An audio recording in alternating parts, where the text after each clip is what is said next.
Welcome into the webinar room. We are so happy that you are joining us today. Not only is it the holidays, but also we get to tell you how to get through your holidays feeling awesome, feeling healthy, feeling energetic. And that's exactly what we're going to be doing today. So let's do a few things while we're waiting for everybody else to come on in and join us in this room. We already have a couple, Danielle and Simi and Nicholas, saying hello. Please say hello to us in the chat on that side. There we go. On that side, and let us know your name and where you are logging in from so we can see everybody who's here. The chat is public.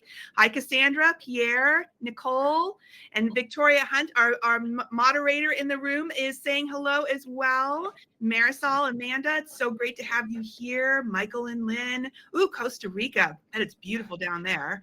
Let's see, we have Dubai. Simi was from Dubai. So we're officially out of the United States right now. And that is wonderful. We get people logging in from all around the world on our events. And that's one of the really special things I feel about the internet and about holding events like this. I'm super excited about it. All right. So lots more people coming in. Olga, Diane, Betty, Kelly. Hello, Helen. So I do want to do a couple of housekeeping things first, just so that everybody perk up your ears for 1 second. If you happen to have any audio or video issues while you are watching the live stream, a really great thing to do is to close out of any other unused browser tabs that you might have open, so that this live stream and this tab can have all of the bandwidth that you have in your Wi-Fi in your house or wherever you are right now. That will help smooth out the live stream for you. You can also refresh your screen as well. That can also help, and then rejoin with your link. So just a little housekeeping there. And as well, this is being recorded, and everyone will get a follow-up email sometime tomorrow with a link to the recording so that you can revisit all this, or if you happen to hop out, in the middle of it, you can see the whole thing. But I do want to say, please stick around through the end of the webinar, because I do have lots of things to give away to everybody. So if you leave, you'll miss those giveaways, right? So hang in there if you can.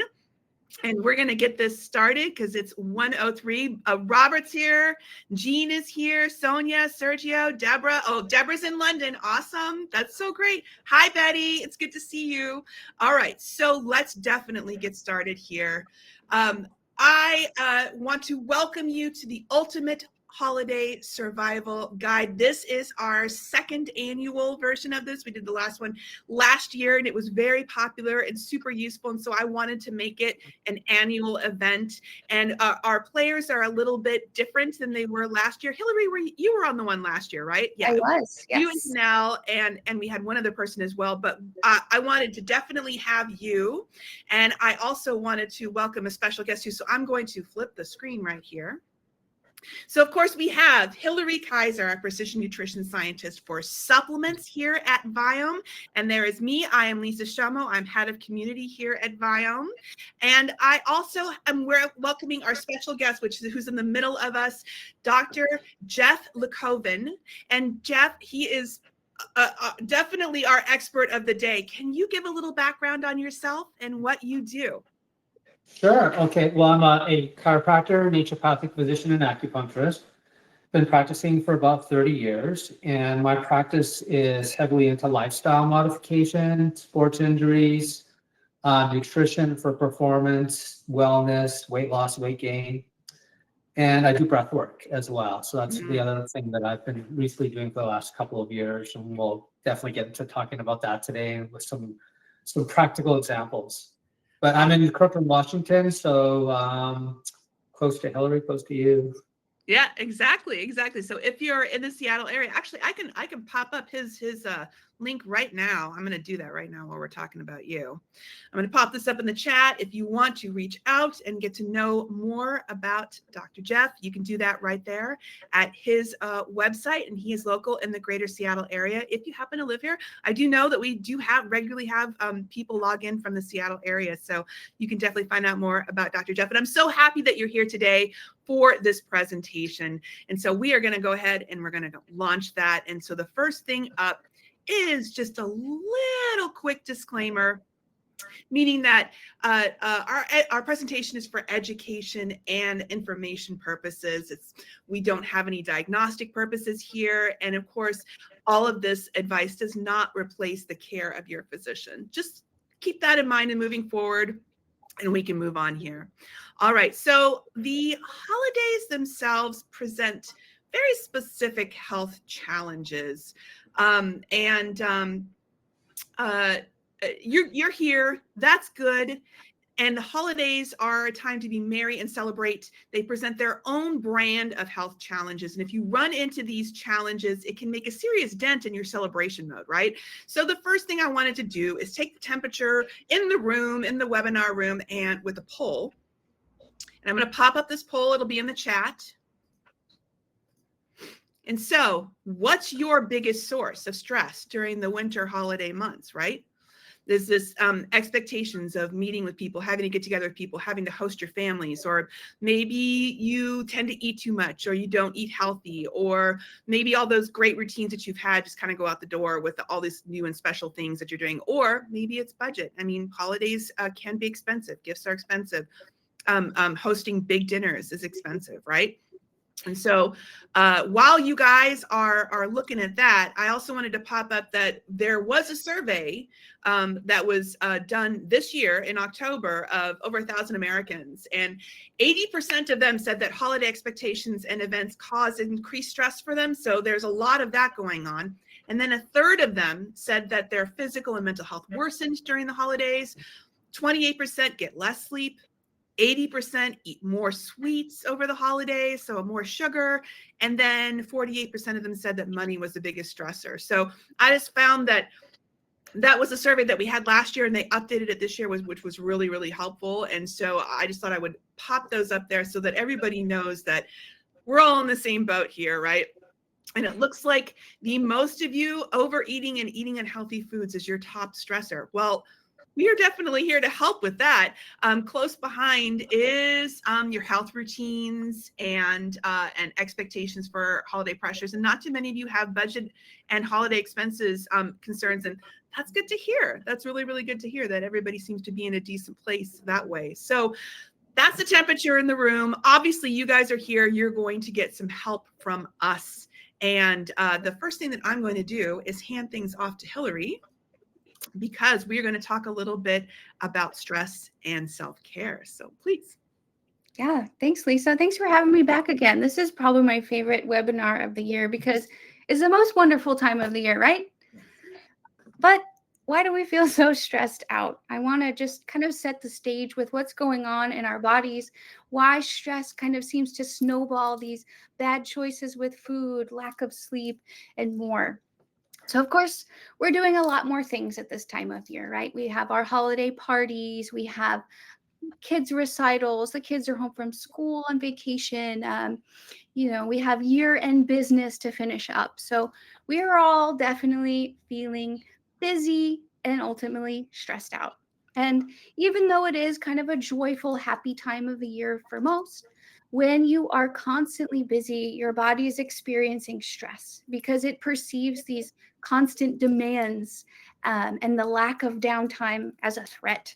And it triggers the release of stress hormones like cortisol and adrenaline. Right. And so that made sense for our ancestors, right? The cortisol and adrenaline made them alert. They could get away from the threat. And although our threats are a little different now, our bodies still react in the same way. Yeah. And so this stress starts this cycle called the sleep stress cycle, and it can be difficult to break. So I want to talk about what it is so we can be aware of it. And then we'll start to talk about some ways to manage your self-care. Excellent. So what happens when we're not sleeping, or when we're stressed out? This stress can interfere with our sleep. Those stress hormones, of course, can make it difficult to fall asleep or stay asleep. So then we end up having lighter sleep, less restful sleep, and that starts the cycle. Now from there, when we're deprived of sleep, that can lead to physiological stress. So as our cortisol levels climb, our mood regulating hormones unfortunately decrease. So these are the hormones like serotonin and dopamine. And when those are low, that can make us feel irritable, unhappy, and more sensitive to stress, right? One little thing that throws off your day can feel like the end of the world, right? We've probably been there, maybe. Yep. Yeah.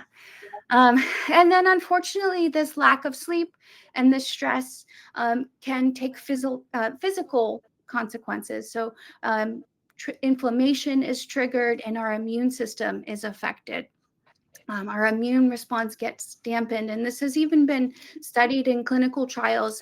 There's a study that showed that people who sleep less than 6 hours a night are actually 4 times more likely to catch a cold than those who sleep 7 hours or more. So sleep may potentially be one of the most important self-care habits that can help us manage stress. And unfortunately, it is one of the first ones to go. Oh. Yeah. And so this brings us to another important factor in managing our sleep and our stress, which is our circadian rhythms. So this is a season when, if we look to nature, it's slowing down, right? Animals are going into hibernation. Plants aren't growing as much. But unfortunately, our culture seems to be doing the opposite, right? We're loading up our schedules with all sorts of things. And we're oftentimes getting a little bit off of our circadian rhythm. So a little bit less light can make it feel like we have less time during the day and thereby adding more to the stress.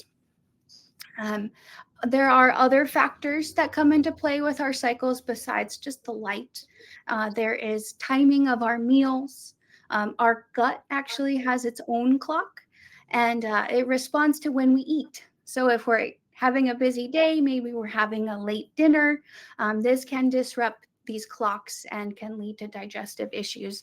I don't know if you guys ever eat right before bed. You wake up in the morning, stomach doesn't feel too good. That's your internal clock a little bit off. Even artificial light can affect your sleep. If you're on a screen late at night, you're on your phone, you have bright lights in the house, these can signal to our central clock that it's still daytime and it makes it harder to fall asleep.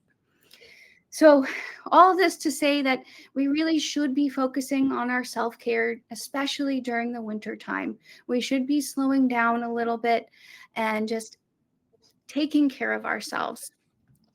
Because it's not only affecting our mental health, but also our physical health, and especially our gut health.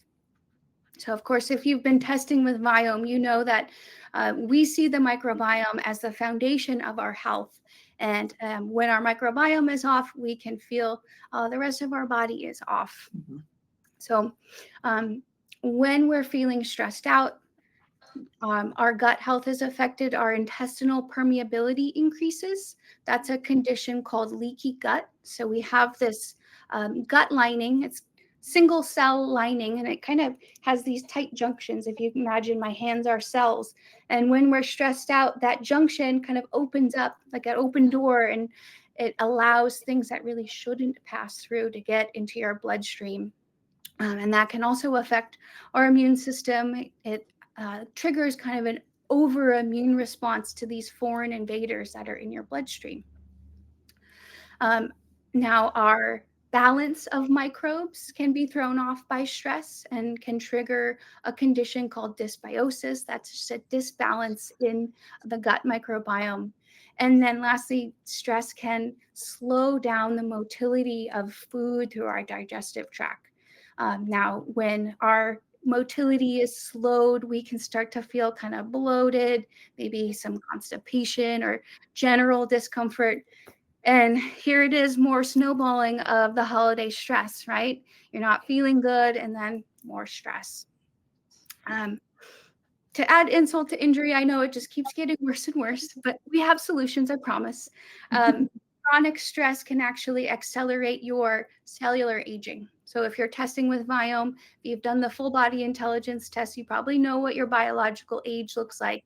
And for a lot of us, if we're experiencing really intense swings in that, it can be due to stress. So fortunately, like I said, these changes are reversible. It's manageable, right? If we have the right tools in our toolbox to manage the stress, to support our gut health, and we can definitely reduce these effects and keep our bodies healthier and our cells healthier for longer. Yep. So what do we do? It's really important for us to have self-care rituals. These are moments, can be moments, or it could be hours, it depends on how much time you have, but either daily or weekly, to really pay attention to the needs of your body and your mind-body connection. So anything that really helps you de-stress is going to be super important for you during this time of year especially, but really all the time. Mindfulness is a great technique. I think Geoff will talk a little bit more about what that means. But I wanted to introduce just stress, what it can do to our bodies, and kind of set the stage for Geoff to introduce some of these techniques that we can incorporate into our daily routines to help us manage this stress so that we can have a nice, calm, peaceful holiday season so that we can be present with our families and really enjoy it. Right. And that's what it's all about for sure. Totally. Yeah. All right. And I think it's over to you, Geoff. All right.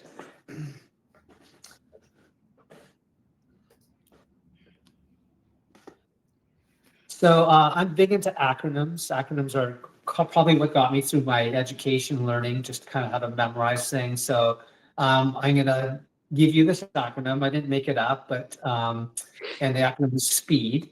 And you can think of it in terms of lifestyle modification. And you can use this for anything from weight management to any kind of lifestyle thing that you might be dealing with, or some kind of health problem. I think it can work just to pretty much any kind of thing that you might be dealing with in terms of how to balance your approach to it using lifestyle factors. So in SPEED, the S stands for sleep. So getting adequate sleep, which Hilary was just talking about. And we'll talk about some life hacks that you can do for that. Then the P stands for psychological stress. And we'll get, Hilary spoke about the fight or flight and versus the breathe or feed or rest and digest. And like she was saying with the fight or flight, like when we were cavemen or living in earlier times, a bear would jump out at you and you would either run from the bear or you would fight the bear. And now that bear is your job, your relationship with your spouse or boyfriend or girlfriend. And that we're under that constant stress and our body really wasn't designed to deal with it that way. And so what happens, there was this guy named Hans Selye, and he came up with something called the general adaptation syndrome. And it's how we respond to stress. So at first there's that alarm reaction where your body's kind of like, fight or flight or fawn.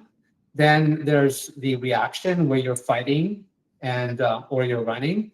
And then as you use up your resources, like your nutrition and your ability to fight or flee, you become exhausted. Mm-hmm. And so there's the alarm resistance exhaustion. And that exhaustion phase is where a lot of chronic diseases like chronic fatigue, fibromyalgia, chronic pain, things like that can be a problem. So like while you might have a irritable bowel or whatever it might be, that's a chronic thing for you, chronic pain. A lot of times it goes back to your dealing with your autonomic nervous system and balancing those stress hormones. That's kind of king with that. And a lot of times conventional medicine, which of course we need for emergencies and surgeries and stuff, isn't that good with dealing with the chronic aspect of things. And it's more for, it'll palliate things with medications, but really we want to find the cause or the cure, the root cause and address that. And a lot of times that has to do with your nervous system. Right. Environmental factors, we'll talk a little bit more about that in the upcoming slides, but here we're looking at things in the environment that we're exposed to that can have unhealthy consequences. And I'll elaborate on that in a few minutes.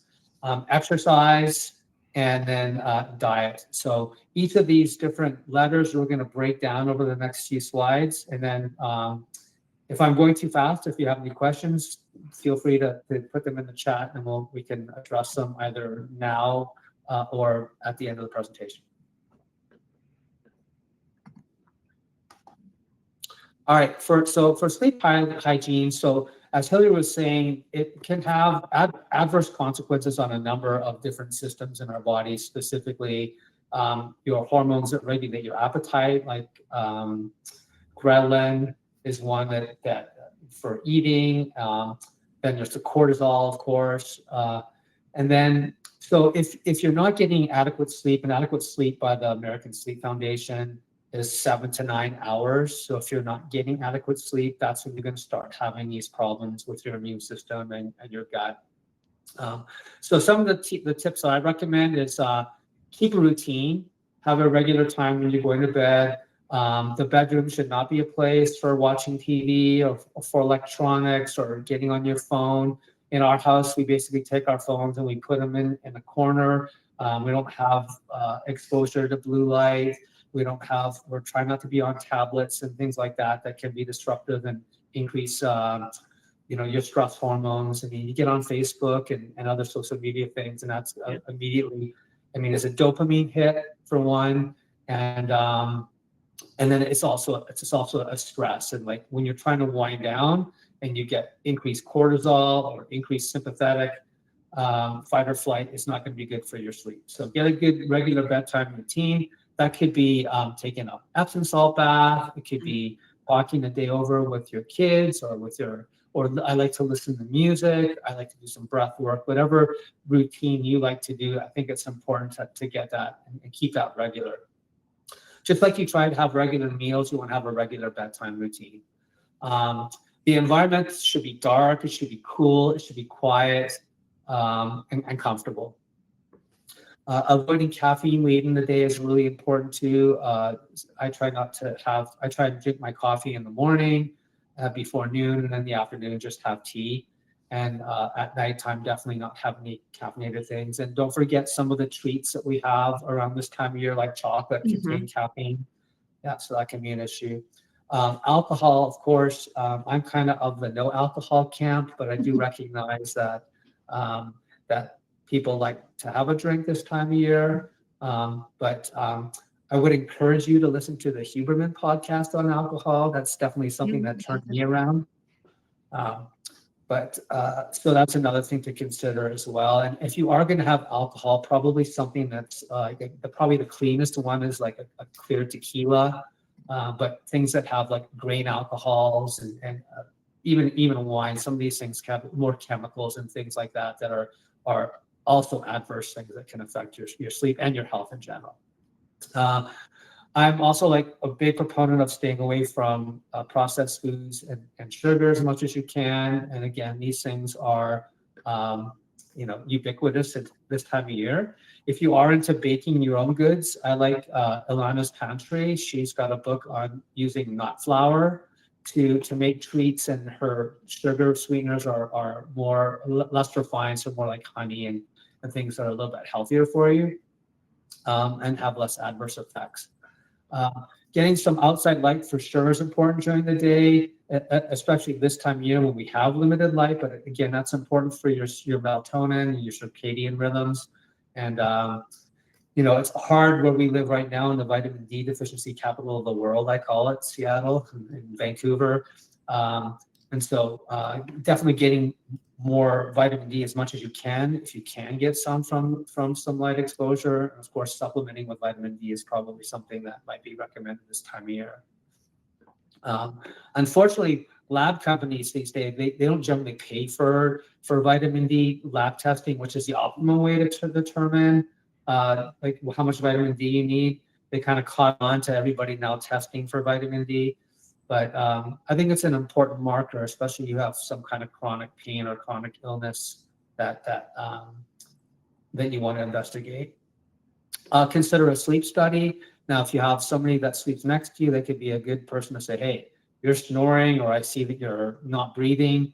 That could be something that could be important for helping you to sleep better, getting a CPAP machine, or getting checked out by an ENT.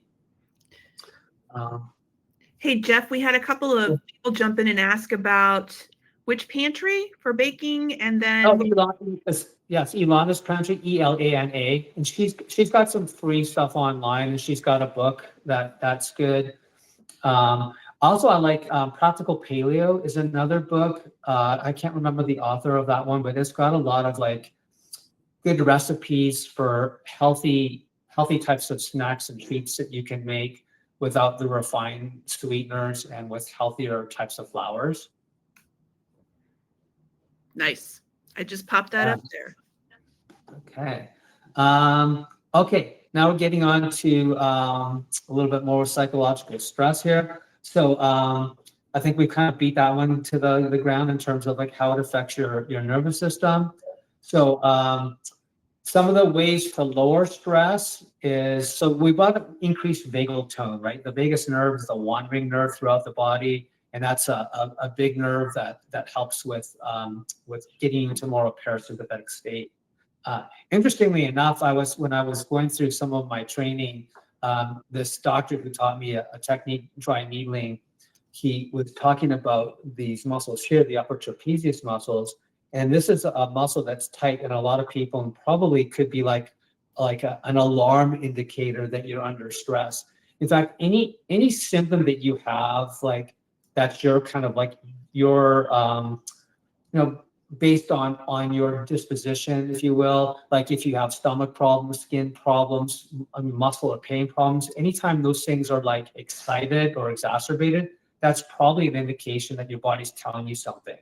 And like, just like if you have a car light that comes on telling you have a problem, you're not going to snip the wire, right? So a lot of medications, the medications are going to like dull those things, but really you want to listen to those alarms. So your body's trying to tell you something. So some of the things that you can do is meditation is a great way to lower cortisol.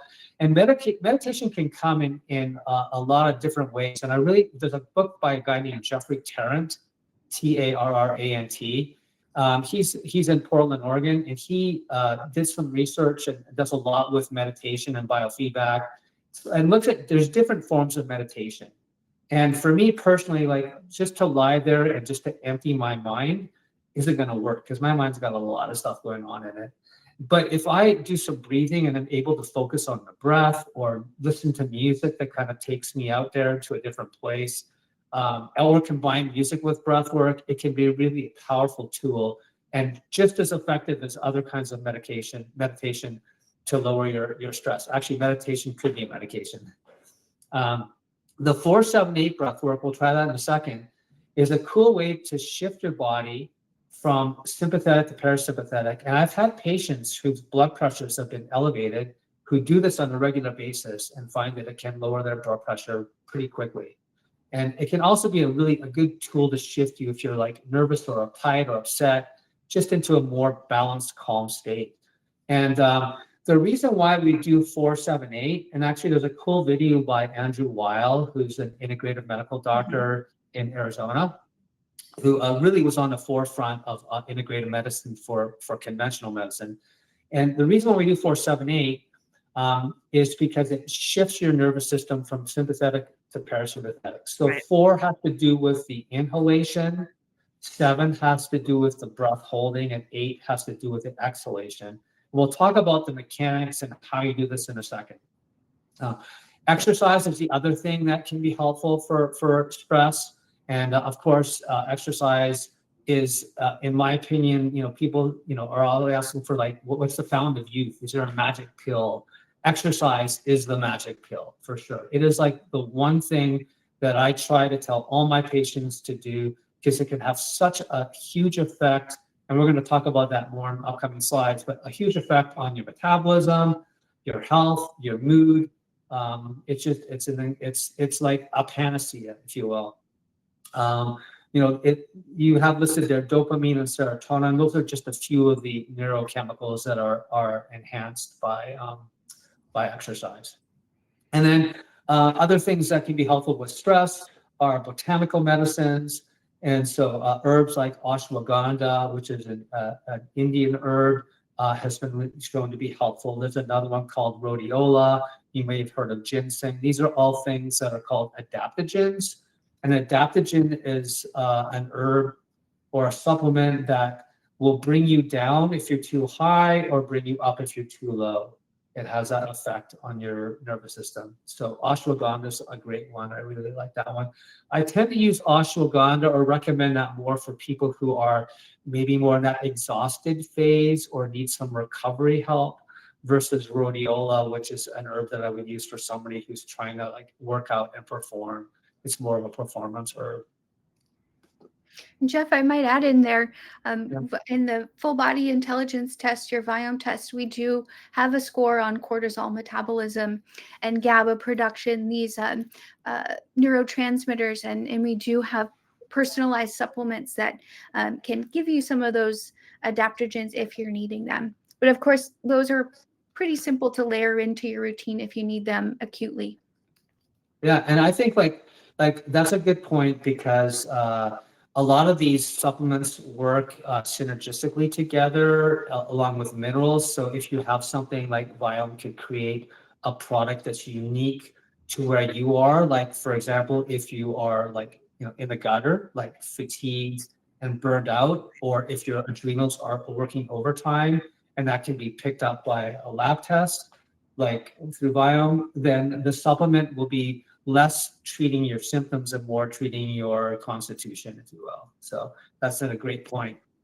So this 478, let's talk about this. So why breathing through the nose and why breathing through the mouth and what are the mechanics? So when you breathe through the nose, which you should be doing most of the time, because the nose is kind of the gateway to the lungs. It prepares the oxygen that we're taking in to be warmed up by the nose. It increases nitric oxide, which is antimicrobial, so it helps to kill bugs. And then it helps to, it also will, again, make it better for your lungs to deal with versus breathing in through your mouth. The other thing is when you breathe through your mouth a lot, that's activating for your nervous system. So there are times when I do recommend breathing through your mouth. For example, we're going to be doing a breathwork class on Sunday at a local yoga studio, and I'm going to be having people doing breathwork through their mouth because I want to actually activate the autonomic nervous system in a sympathetic way because that's where we store trauma. And so if I can activate that in a controlled manner, making it almost like a eustress versus a distress. So eustress is a good stressor or a healthy stressor. And then I can bring these emotions to the forefront and then help people to metabolize them. So sometimes people have what's called an abreaction when we're doing this kind of breath work, and they have an emotional response. And together with the music and a little bit of body work, it can be really quite a healing experience. But that's kind of in a specific setting. In the setting of using the 478, we want to breathe in through our nose, prepare the oxygen, get you in a more kind of relaxed state or a more parasympathetic state. When you're holding your breath, that creates a little bit more of a parasympathetic state. And when you exhale, it's a more parasympathetic state. So inhaling is a little bit more sympathetic, and then holding and exhale is a little bit more parasympathetic. So we want to push that parasympathetic. So why don't we try it? So maybe everybody close your eyes and just take just a normal breath in through your nose and out through your mouth. And then when you exhale, if you go or om, these are all things that also stimulate your vagus nerve.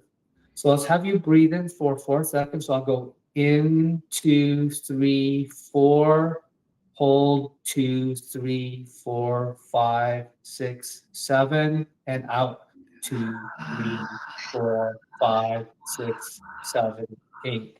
Let's do it again. In 2, 3, 4, hold 2, 3, 4, 5, 6, 7, and out 2, 3, 4, 5, 6, 7, 8. Let's do it one more time.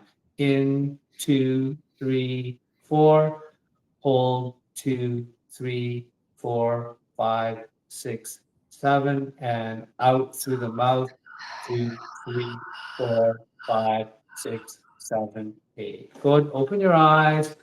Just take a moment to regroup and to see how you feel. And this is something that I'll have patients do throughout the day.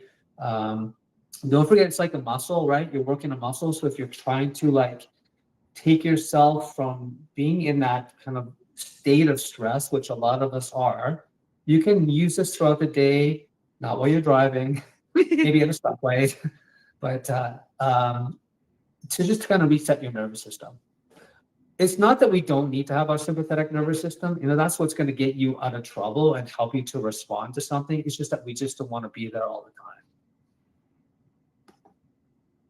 time. Another thing for stress and just in general that's very helpful are these emotions or these feelings of gratitude, forgiveness, and compassion. And these are really they're very, if anybody's heard of Joe Dispenza, he talks about these things. Heart Math is another organization that you should look into that talks about these really high level types of emotions that are really important for general health and for our community. And so why don't you take a moment now, just to close your eyes again, and then why don't you imagine that you're at a place of safety. It could be your room, it could be like a tropical beach, maybe you're in the forest or the jungle. And then while you're in this place, just take a breath in, relax, and then bring in a healing color, something that the first thing that comes in, what's your healing color? And then feel yourself being bathed in this healing color. And then focus your attention on somebody or something that you're grateful for. And then just really feel that gratitude, that gratefulness for having this person or this thing in your life. And just kind of bring that healing color, just surround yourself with that healing color. And just see how that makes you feel. And then change your attention from gratitude and just now move it more towards forgiveness.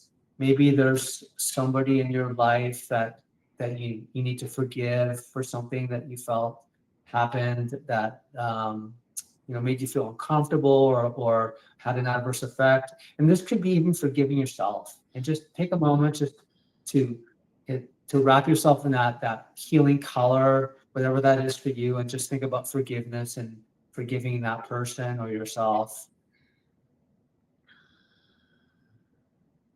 And then lastly, let yourself bring in that emotion, that feeling of compassion, and maybe thinking about somebody or even something, maybe what's going on in the Middle East or what's going on in our country with politics, whatever it might be. And just think about compassion and just feeling, and maybe even how you, with your healing color, could help that person or that situation by bringing that healing color and enveloping that situation or whatever it needs to use a little bit more compassion. Awesome. Okay, now bring yourself back to where we are right now in this webinar, and let's move on to routine. So I think routine is one of those things that definitely in my life has been something that that keeps me going and helps me to stay focused and helps me to be efficient in life. So certainly we talked about your routine with sleep, but also having regular meal patterns. I can't tell you how many patients I have that have maybe they skip breakfast, they might have something junky for lunch, and then they have a big dinner. It's important to give yourself regular meals throughout the day. I think it's better for your blood sugar. I think it's better for getting in the appropriate amount of macronutrients that you need for health, for wellness and health. Setting up a time for quiet time, and that quiet time could be a time for meditation, a time for listening to music, a time for a walk. And then again, the breakfast is I think people. I once heard this saying that you feed yourself for breakfast, your friends for lunch, and your enemies for dinner. And I think that there's some truth in that, in terms of you want to kind of pyramid the size of your meals down. And if you look at people in Europe, they have their larger meals towards the first half of the day and their smaller meals at nighttime. And I think that's it could definitely affect your sleep. But I think as you get closer to bed, if you have a big dinner and you're not active, what is your body going to do with all that food? It's probably going to end up storing it more. There's more of a potential for storage. And then going for a short walk, I think is a good thing to get into a habit too after lunch. It also can help with digestion, keep things moving. and just developing whatever that maybe take some time after this webinar to think like, what are some routines I could do and how can I do that? Maybe even make like a vision board of your routines. I think that could be a cool thing. Vision boards for me is a great tool. Environmental factors. And Lisa, tell me if I need to speed up a little bit. I know I'm kind of taking up a lot of this presentation right now, but I'll try and move a little bit faster. So environmental factors. So the Environmental Working Group, and we're going to get a link for that, is an organization that talks about some of these things that are in our environment that can really have adverse effects on our health. So if, they talk about something called the Dirty Dozen and the Clean 15. These are foods that are highly sprayed. So do you need to get like everything organic? I think there's been some question whether the nutritional value is greater in organic versus inorganic. I have found that I am seeing more studies that show that foods that have pesticides and other chemicals added to them are definitely have adverse consequences on your health. Certainly, like there are things where foods and things in the environment, things that you probably aren't aware of, like your toothpaste, your self-care products, the lotions and shampoos have all these chemicals in them. The microplastics, there was just a huge recall on plastic water containers. These things all have endocrine disrupting chemicals, and we're seeing all kinds of problems with cancers, especially reproductive cancers, that are problematic because of all these chemicals that we're exposed to. I'm getting to this thing on my screen here. Hold on for 1 sec here. Okay. Okay. He's reconnecting. It's all good.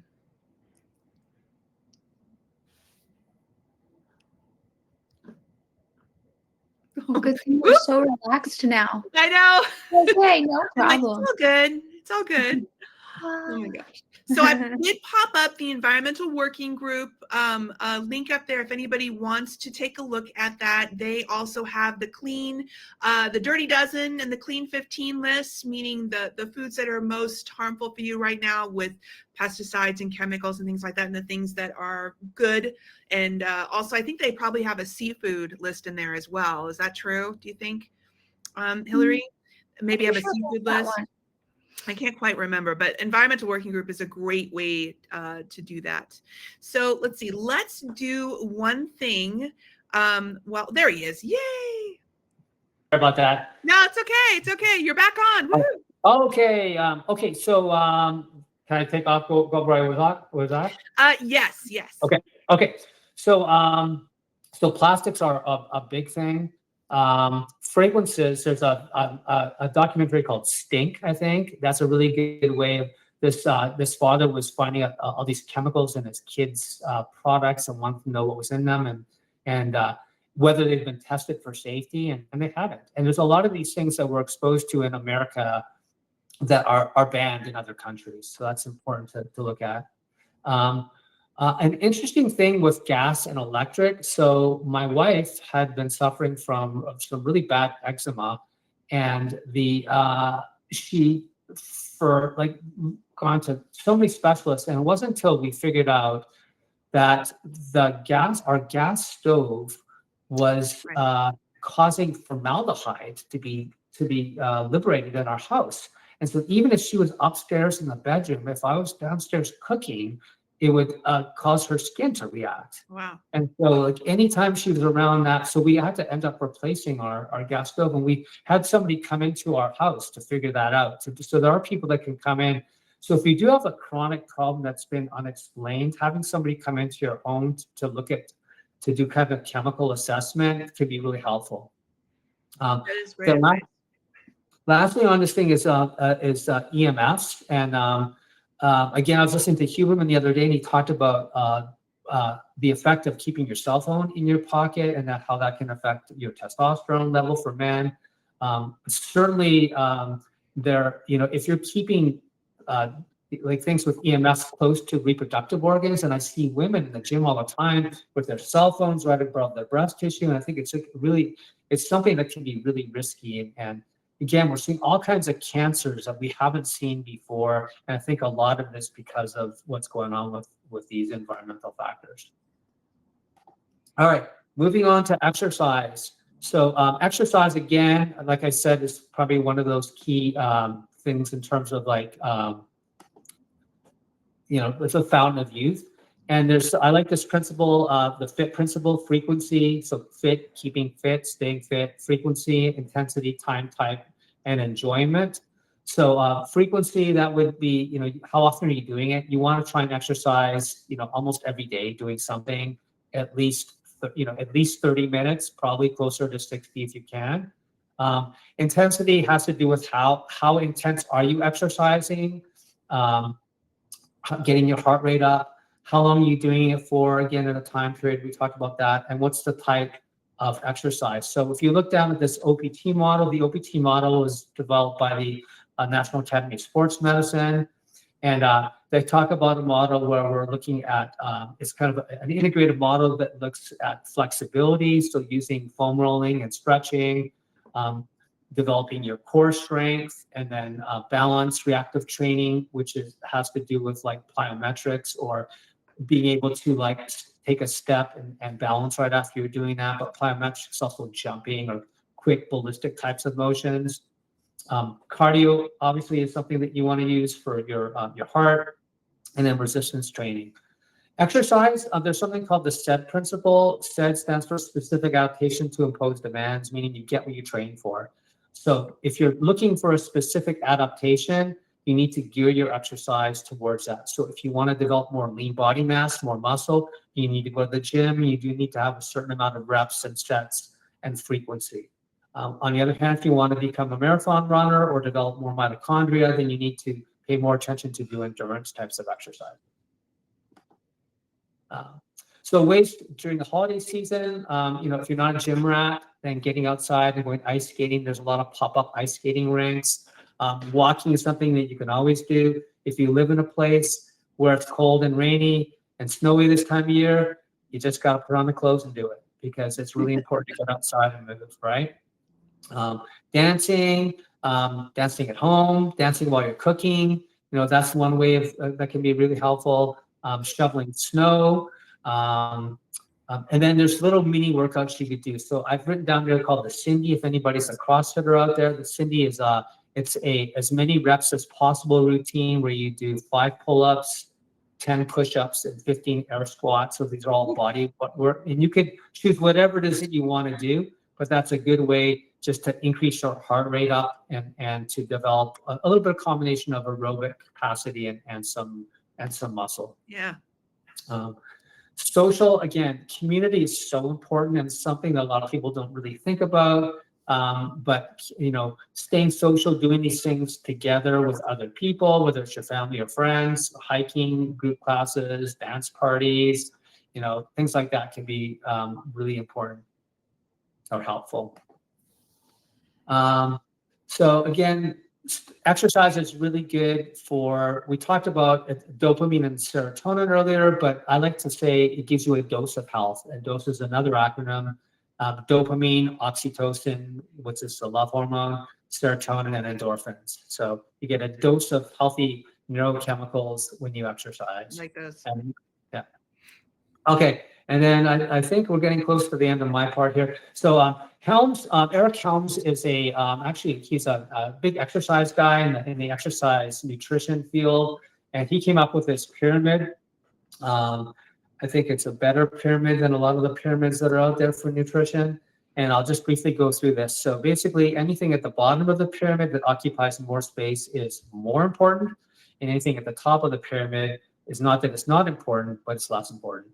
Mm-hmm. A lot of people will invert this pyramid, and it's a little shaky when you do it that way because it's a poor foundation. And I'll never forget going out for breakfast with my dad, and him emptying out about 15 pills onto the table and then ordering like bacon and eggs and a greasy breakfast, but thinking that you can mitigate these things by taking a vitamin, right? And it just does not work that way. You can't out supplement a bad diet or a bad lifestyle.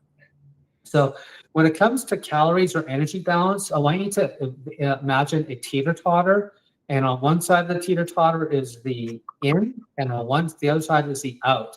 So the in has to do with what you're getting through your diet, and the out has to do with what you're getting through your metabolism, as well as your activity. And activity has to do with your exercise, and then something called NEAT, which stands for non-exercise activity thermogenesis. And what that fanciness means is doing things like walking, doing housework, walking a little bit further to get to the grocery store. These are all things that help to increase that.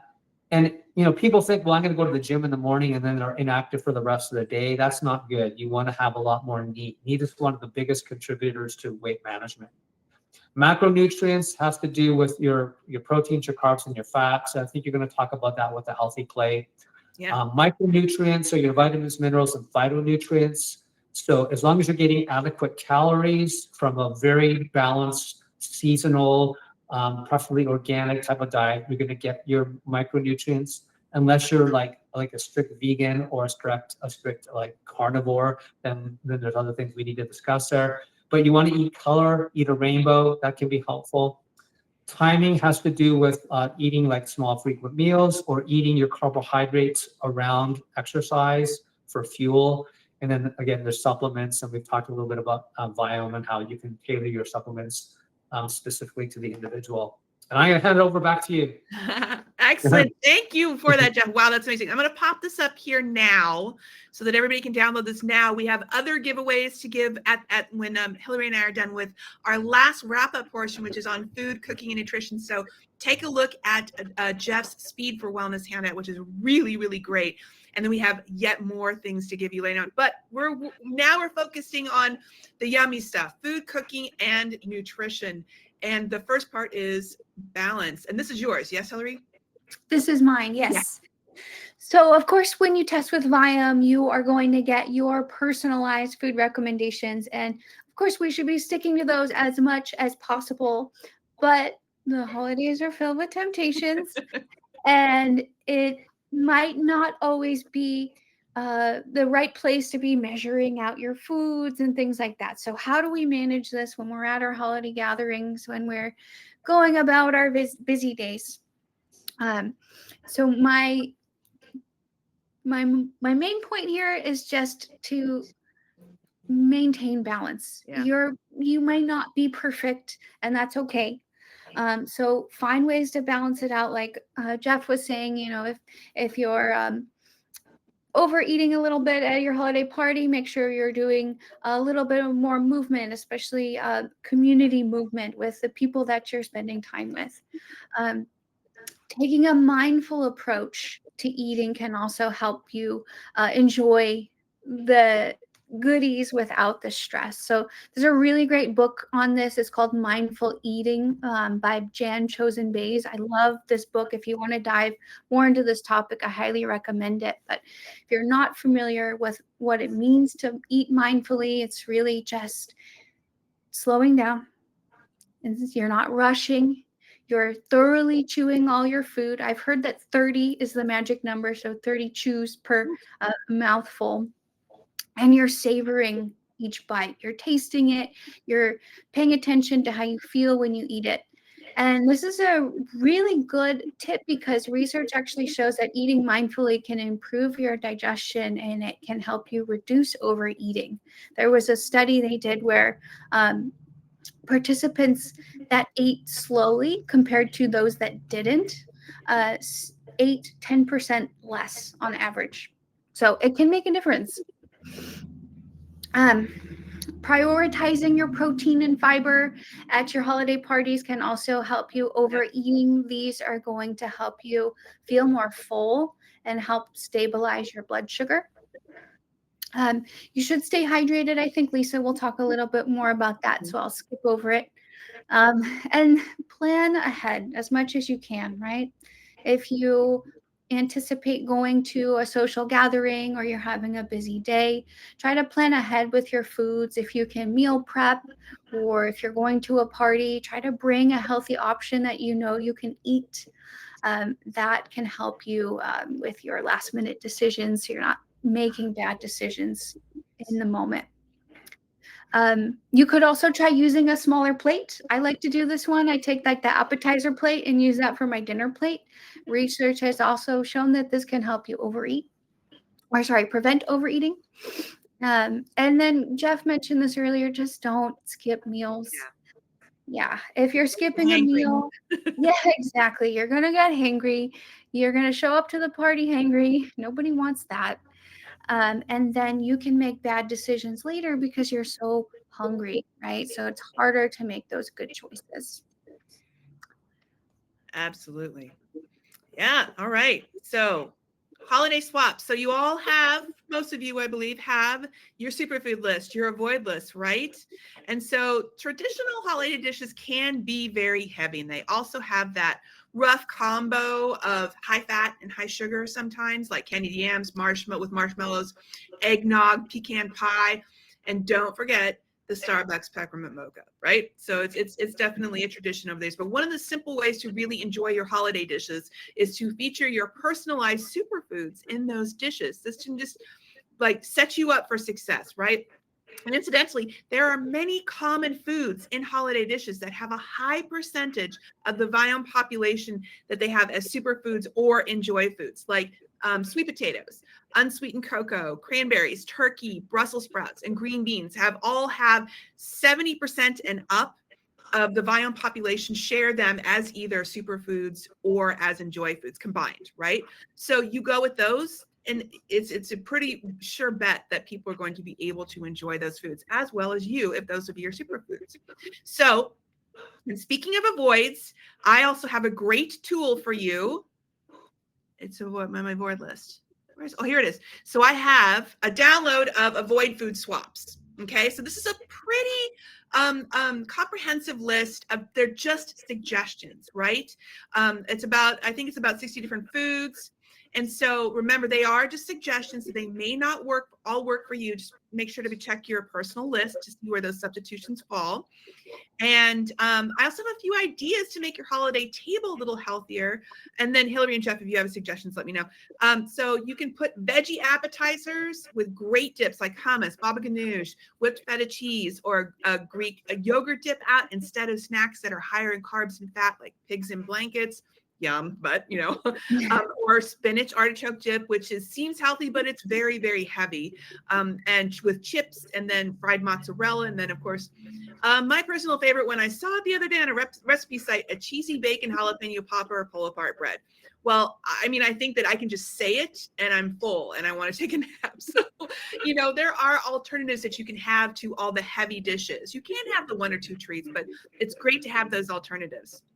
And so I just love this recipe here for spiced nuts. Nuts is a really great addition to the table because they have the good healthy fats. They have a little bit of protein. You have a good handful and like your hunger craving is handled. And that one doesn't have any sugar in it.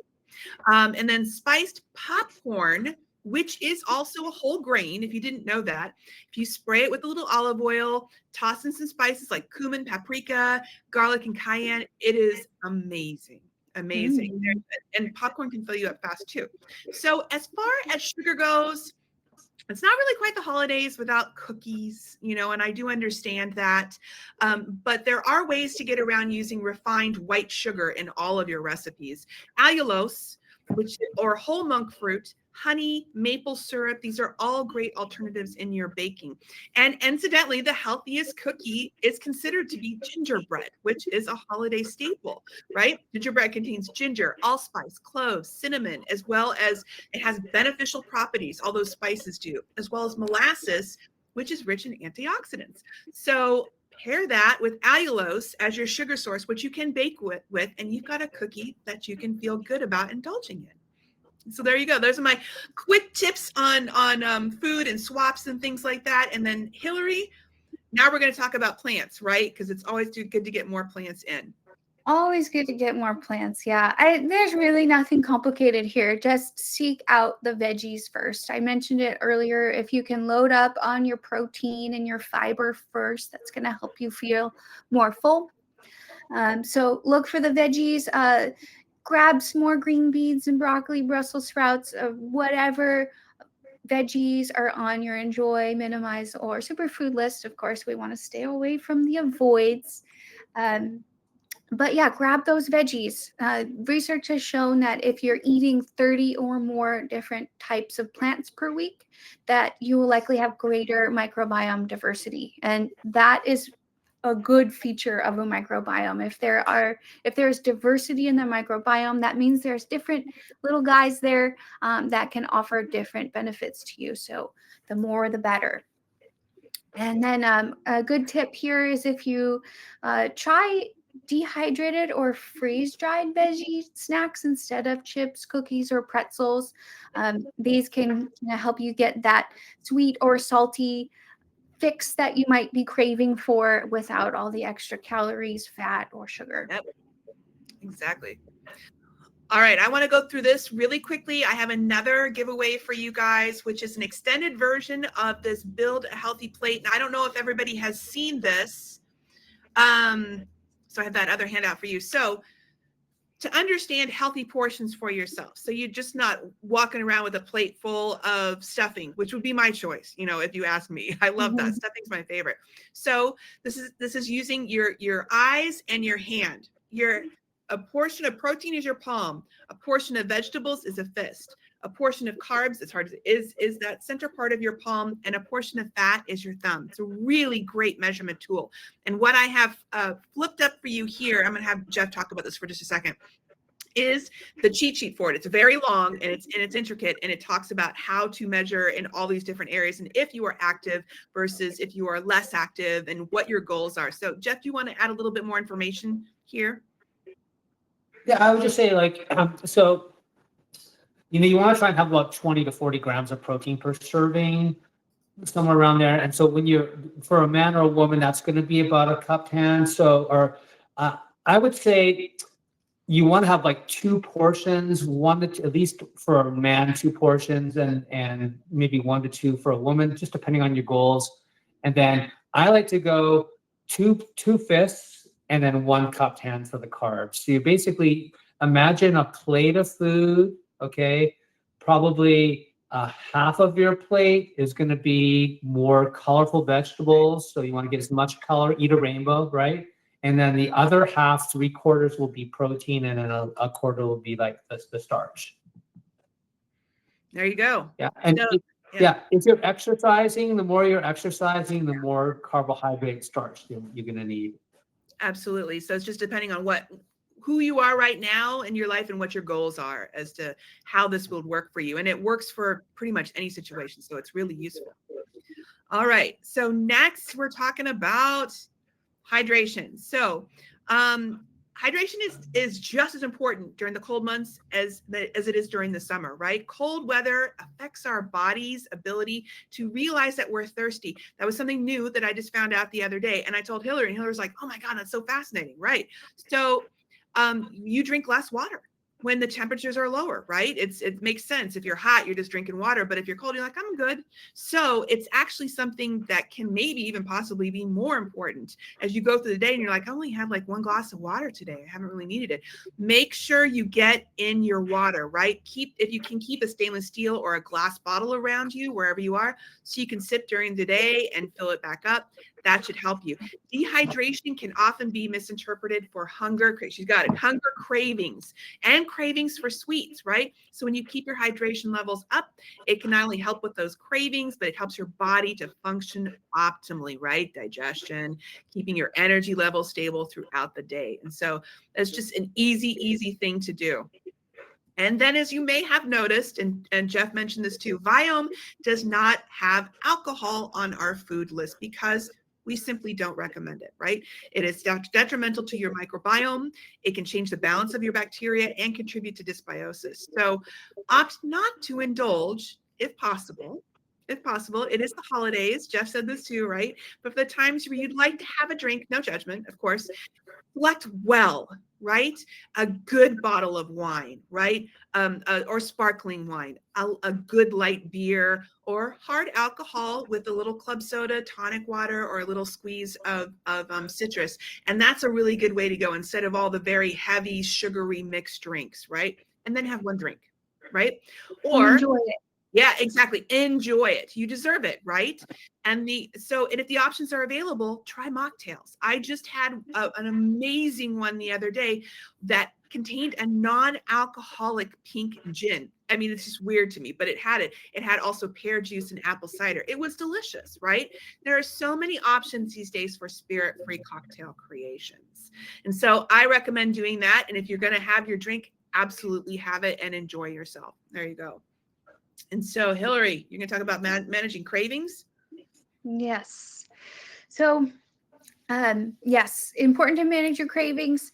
Make sure you stay strong when you're faced with those cupcakes there that look so good. I know. Supplements can be a good tool for this, like Geoff mentioned. They are not at the bottom of the pyramid, so you do need to focus on your whole food nutrition first, but supplements can be an important tool in your toolbox, especially your pre and probiotics. I mentioned earlier, prebiotics like fibers are going to help you stay full. Probiotics are going to help with your immune response, right? So we're staying healthy during these times where we're around a lot of people, where it's dry, or maybe not going outside as much. And of course, you have your Viome recommendations with your supplements that are created just for you and your body, whatever it needs. Just make sure that you're staying consistent. I know when we're off our routine a little bit, when we're busy, that can be one of the first things to go. One of the habits that I like to do to make sure I'm getting my supplements in is attach it to another habit that I already have, right? So I eat breakfast, and when I eat breakfast, I take my supplements. So make sure you stay consistent with those. It can help you reduce your cravings and help boost your immunity. There you go. Don't drop out those things that you have in. Yeah, exactly. So as we're closing here, just remember that to really thrive through this holiday season, it's about balance. It's not about perfection. Prioritize your rest, honor your body's natural rhythms, practice these self-care tips that Geoff shared with us, and you're really going to set yourself up to truly be present, to truly enjoy this holiday season. So I hope you all will try these things out, take some time to think about them after this webinar and make a plan, write down what you want to do. That can really be a powerful tool to set goals and to stick with them. So yeah, you have time to plan, and you now have the tools, because I have gifts for everybody, right? I gave you Geoff's Speed for Wellness handout. I now have just popped up the Ultimate Holiday Survival Mini Guide, which goes into a little bit more detail into many of the things that we talked about today. You will also be getting a recording of this, so you can replay it as well, and you have time to plan, all right? And so this guide is our gift to you, so that you can plan well for your holidays. We really want you to be able to enjoy your holidays, and that's what it's all about, isn't it? Enjoying yourself with your friends, your family, and having good food, right? And celebrating those little moments. It's really a great way to go. So please download this mini guide. And then also I have one last thing, which is that for attending today, I want to give you this special $100 off discount code Holiday Well. If you want to close it down, you can click close. Holiday Well for $100 off of our full body intelligence test. And that is our presentation for the day. You guys made it. We're 10 minutes over. Thank you so much. We had so much information to give you, and it was really important for us to get it over to you. And so I thank you for hanging out with us for these extra 10 minutes. And Geoff, your expertise was amazing for this 2024 edition for the survival guide. Really, really excellent information. I thank you for joining us and for giving us that information. yes, thank you, Geoff. Yeah, thanks for having me. Yeah, absolutely. And Hilary, thank you so much for making this special again with me this year. I appreciate you. And thank you all again. I hope everybody has a wonderful rest of your holidays, and we actually will see you here next month, when we're going to have our annual Moonshots webinar with none other than Naveen Jain. So wait for in your inbox for invitations to register for that. And I'm going to be super happy to see everybody at that time. So have a wonderful rest of your weekend and have a healthy holiday. All right. Bye-bye. Bye.